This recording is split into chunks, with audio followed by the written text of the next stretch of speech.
কালকে তো মা আর আমি গিয়ে ডেকে থেকে চাল গুঁড়া করে নিয়ে আসলাম। আজকে বিকালে মা চিতই পিঠা ভাজতেছে, আমি দুধ জাল দিতেছি। দুধটা জাল উনানে বসায় রাখছি রান্না করার পরে, পরে গুড় দিয়ে জাল দিব। মা উনানে পিঠা ভাজা শুরু করে দিছে, চিতই পিঠা।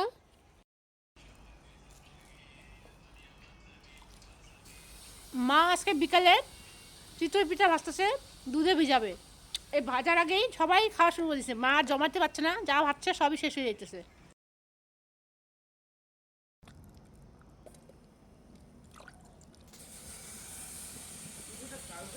দুধের মধ্যে খেজুরের গুঁড়োগুলো দিয়ে দুধটা জাল করে নিব।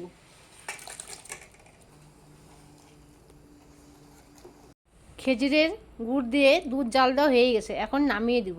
নামিয়ে দিয়ে একটা বড় পাত্রে ঢেলে দিব। খেজুরের গুড় দিয়ে দুধটা জাল করা হয়ে গেছে, এখন এই দুধটা বড় পাত্রে ঢেলে দিব। এই বড়টা ঢেলে দিব কারণ এই ছোট পাত্রে পিঠাগুলো ভিজানো যাবে না, এই বড় পাত্রেই পিঠাগুলো সুন্দর ভিজবে, এখানেই ভিজাবো।